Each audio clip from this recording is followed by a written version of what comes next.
Well, good evening and welcome back to the channel. The first thing you might notice, if you've been following along with the previous couple of episodes, you might notice a slightly better, well, slight improvement in the video quality, and you'll also spot on my chest, potentially just down there, out of shot, just down there, a dead cat.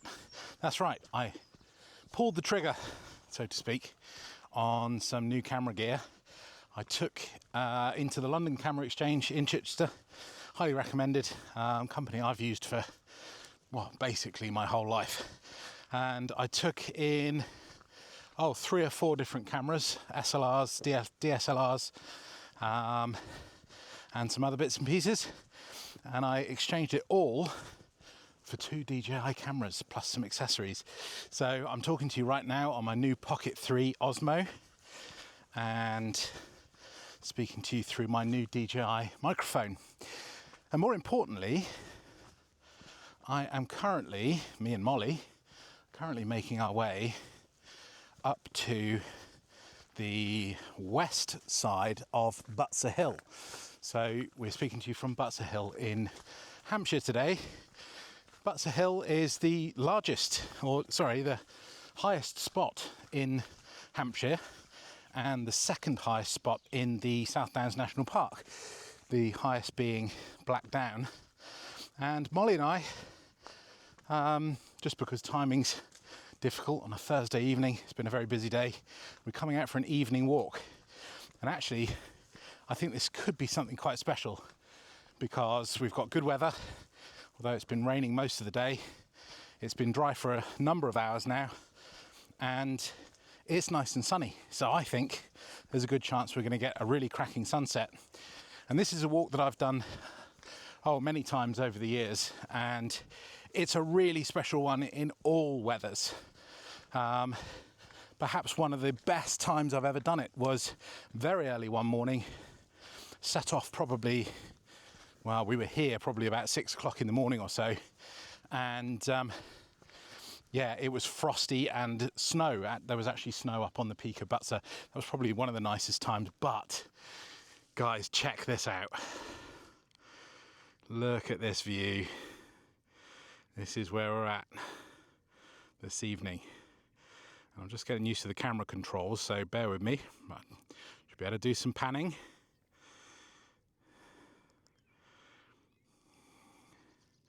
Really, really special. So we are currently, technically, the pathway that we're on, this rugged sort of chalk trackway that we're following, is actually the continuation of Limekiln Lane, which is certainly the last couple of miles of sort of country B road that takes you up to near enough the summit of Butser. This is another nice thing about this walk, is that you start from the summit, although we do drop down and lose at least 100 meters in elevation, so we will have to make something up.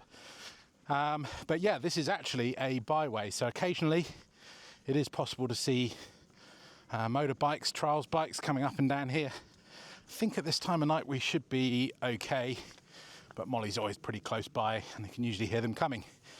So yeah, and we're just currently heading down Limekiln Lane towards a valley that's rather hilariously called Rake Bottom, or sometimes Grandpa's Bottom. Typical English sense of humour in the name there. But yeah, there's a lot to talk about when it comes to Rake Bottom and beyond, which we'll get into when we get down there.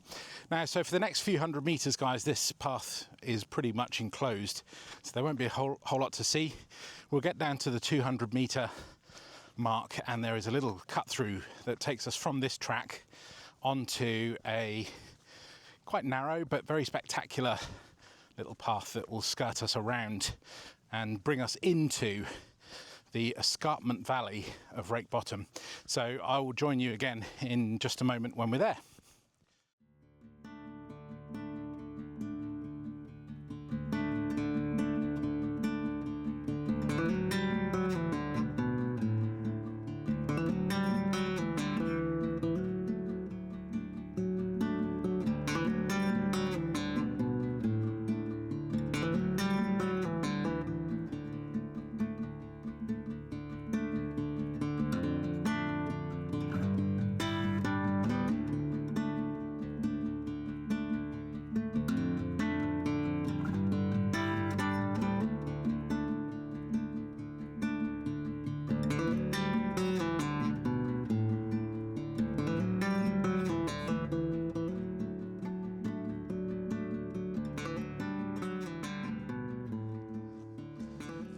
Right, as Molly knows the way, she's just leading us off now.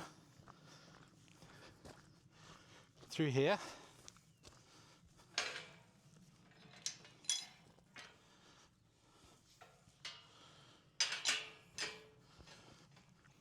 And this takes us up to around about the 200-metre contour. Now, I can't remember if I said at the beginning, but the summit of Butser Hill is at 227 metres, I think, 889 feet. So in South Downs context, and the southern region of hills, it's a fairly large lump of earth, really. However, what's really special is this escarpment valley, Rake Bottom. Over there, on the other side, is all this lump of earth here, is Ramsdean Down.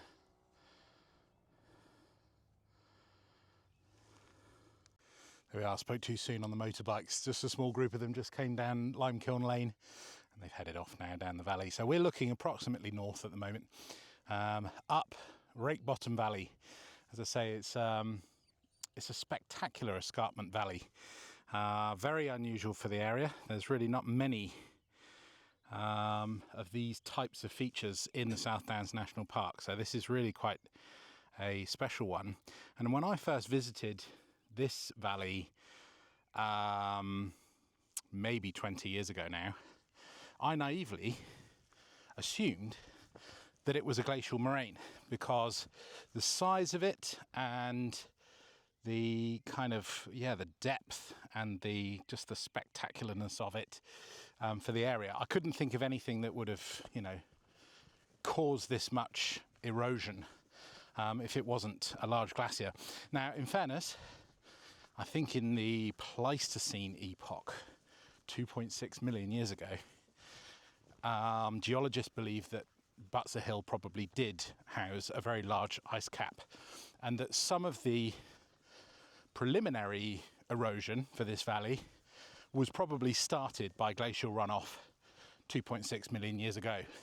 However, the vast majority of what's caused this valley to be like it is today, and I think this is really cool, is actually underground spring erosion. So springs working their way through the chalk bedrock and undermining the valley from beneath. And over a couple of million years, it's managed to gouge out a valley that's several hundred metres deep, a couple of miles long, and is just a spectacular walking route for me and Molly to get our steps in this evening. And this is what it's all about, guys. We're currently around about 8:30 in the evening on a Thursday evening. This is quite a local walk for us. And previous fitness regimes, when I've tried similar things before, I probably would be in the gym right about now. And props to anyone who is in the gym right about now. Good on you. That's absolutely fantastic. This time around, I wanted to see if it was possible to get similar results, but by doing it in these kind of environs rather than in the gym.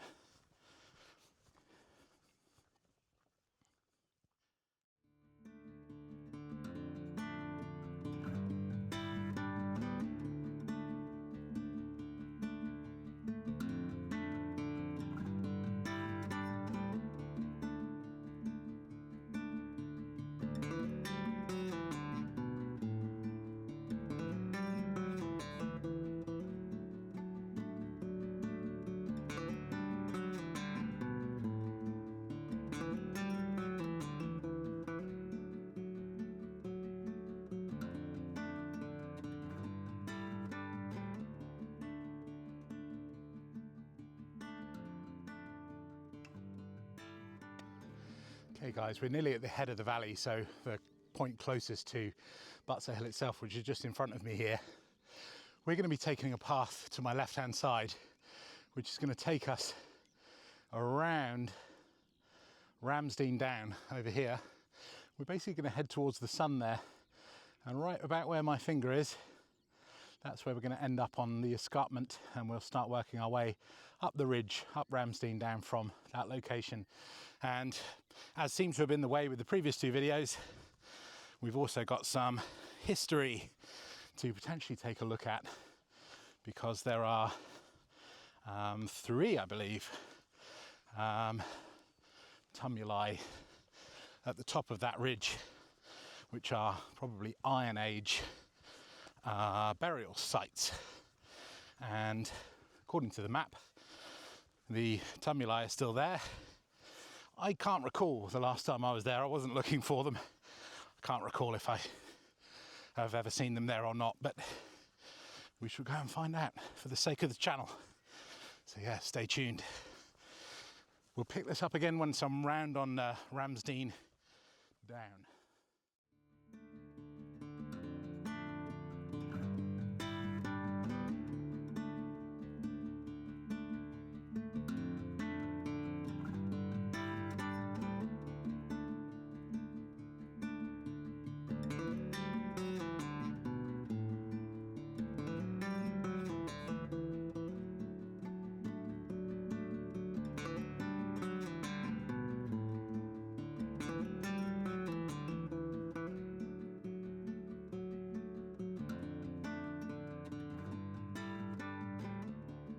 Now we're making it up the escarpment, other side of the valley.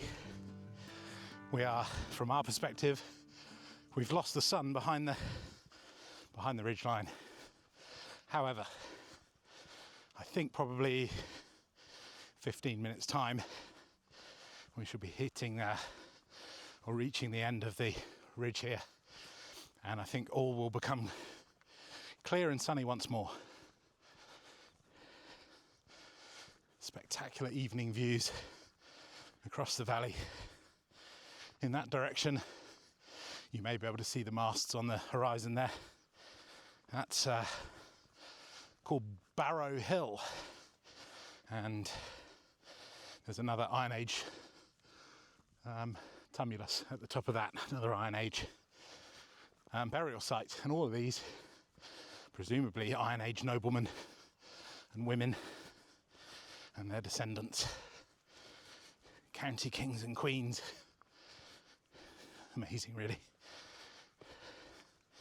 Such a historic set of isles. The British Isles are everywhere you go. Just immense, epoch-spanning amounts of history. All wrapped up in a pretty package, if you know where to look.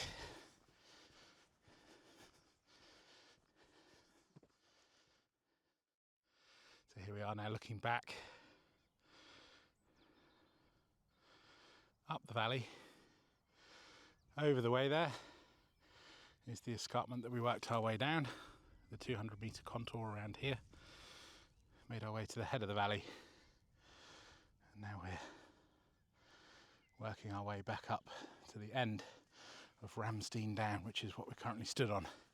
Now, from what I've read, the valley itself, all the way down there,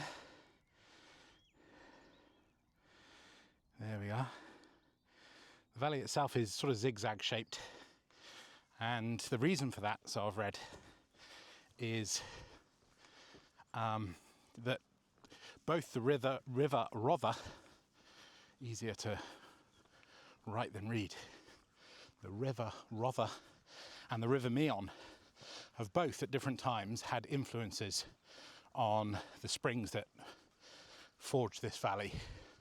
So it first went off in sort of yonder direction when the springs were feeding the Meon tributaries, and then at a different point in time, sometime in the last couple of million years, the valley then bent its way around this direction due to the influence of the river Rother, which is off the other side of Ramsdean village, which is almost dead ahead. We can't see it from here, but we may get a sight of it when we get up the ridge. But yeah, that's what's called it to be zigzagged. Now the geologists also get quite excited. We can't really see it from here, but geologists get quite excited by this valley because it is flat floored. It has quite a broad, flat plain sort of running through the bottom of it. And the reason for that, again, so I'm told, is accretion. So if we look over here at that far escarpment, what looks like tens of thousands of rabbit divots, and there are rabbits in the valley, but they're not rabbit holes, they are sheep runs. It's like a colloquial term for lumps of earth. As basically a very thin layer of soil is kind of shrouded over the chalk rock, but the whole thing is gently, constantly sliding down, and a bit like a rug, it sort of ripples up and causes these divots, which locally called sheep runs. Here we go. As promised, the sun is rising once again over the head of Ramsdean Down here. Absolutely stunning. Just enjoy the moment.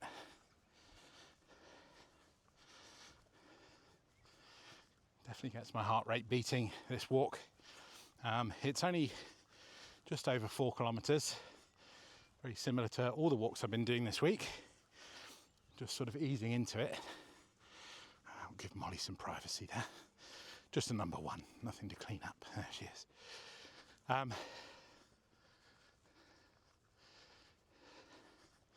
But there's lots of uphill and down dale.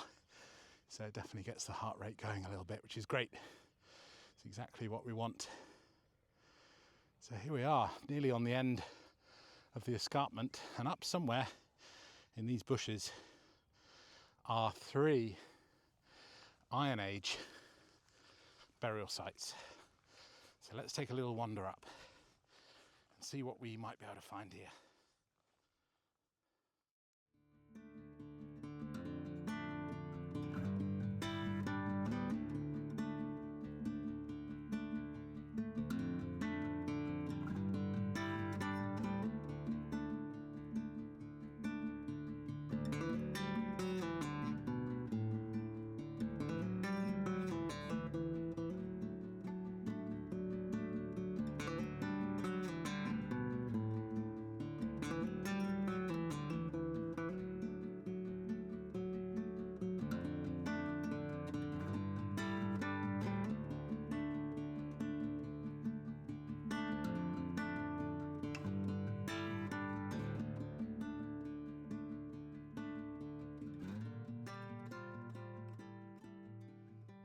Well guys, I've just made it to near enough the top of the hill.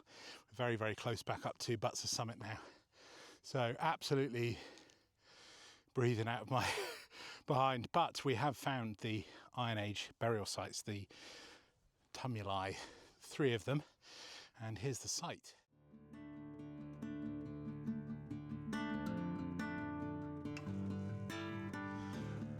Well, would you look at that? We're just 30 seconds away from the tumulus. Hello. And we found a chalk fossil just lying on the ground. There's a definite marking around here. What do you think that is, guys? Is it an Iron Age toe? No, I think it's some sort of sea creature. Could have been deposited here during the Pleistocene, when the whole hillside was potentially covered in a huge ice cap. But yeah, I dare say it must have come from before that even, probably millions and millions of years old. Where do you think it came from, Molly? Oh, I know what you want me to do. You want me to throw it. It's a chalk fossil, I'm not doing that. Sling your hook.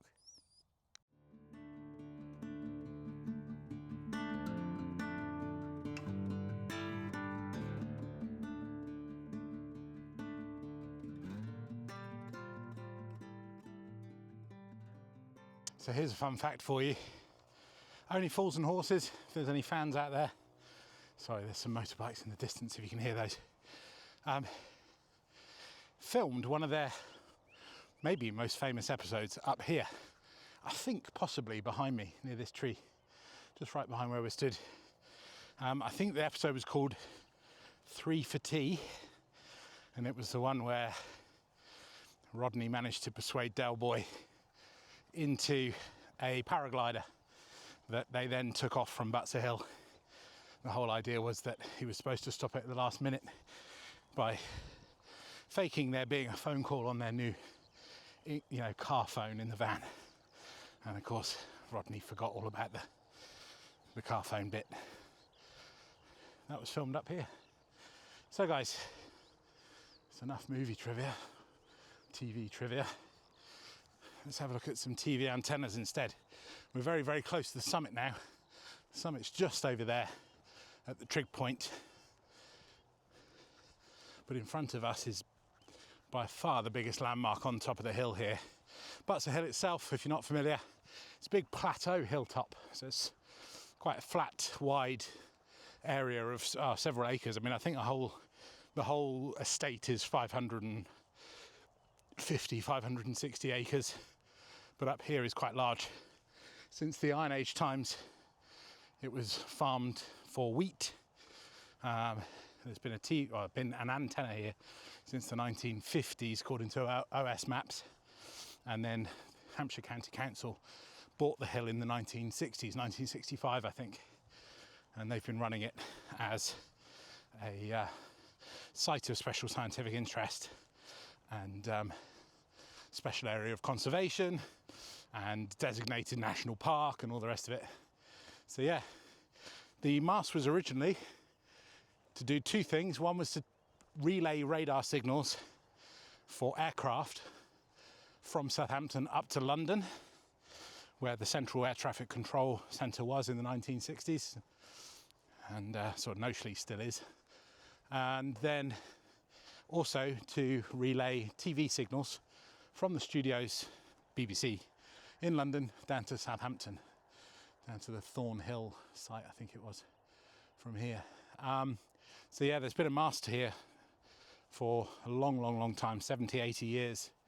These days you can see it's quite a big thing, and just, yeah, covered in microwave dishes. And you can see why. Pretty much panoramic, near enough unobstructed view for many miles around.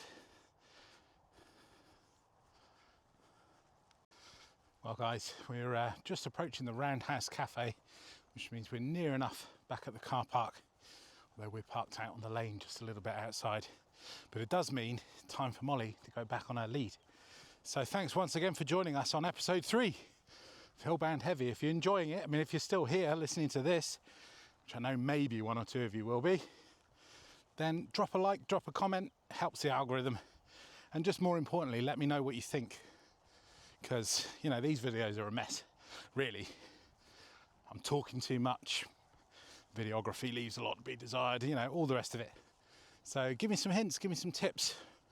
From your point of view, what would make it better? I mean, for me, the objective is achieved. I'm getting out, I'm getting steps, I'm getting fitter, I'm getting my health back. But yeah, tell me what you guys want to see and what would make them better.